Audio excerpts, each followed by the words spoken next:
Salut tout le monde, et bienvenue sur ma chaîne. Aujourd'hui, on parle d'un classique du cinéma fantastique, SOS Fantôme, sorti en 1984. On va se concentrer sur l'intrigue, car elle est vraiment géniale. On suit trois scientifiques un peu originaux du Columbia University de New York, Egon Spengler, restante c'est Peter Venkman. Passionné par le paranormal, et plus particulièrement les fantômes, ils mènent des recherches qui, disons-le, ne sont pas vraiment appréciés par l'université. Virent pour leurs travaux jugés ridicules et offensants, ils décident de créer leur propre entreprise, les Ghostbusters.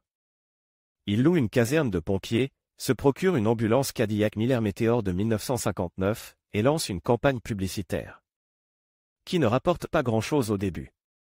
Tout change lorsqu'une jeune femme, Dana Barrett, les contacte.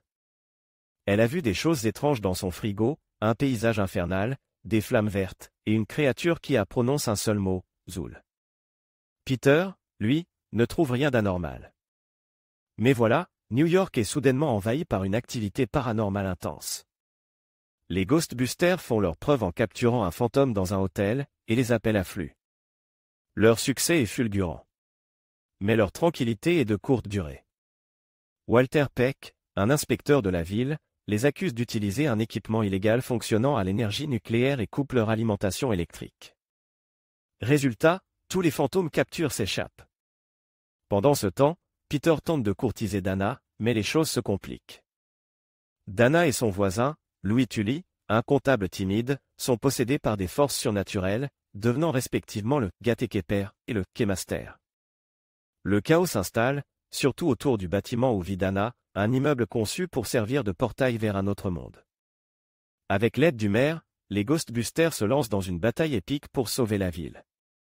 Ils affrontent le Gatekeeper, le Keymaster, et Gozé, l'ancien dieu sumérien destructué, qui arrive dans notre monde sous les traits d'une femme. Gozé leur explique que leurs pensées peuvent matérialiser des créatures.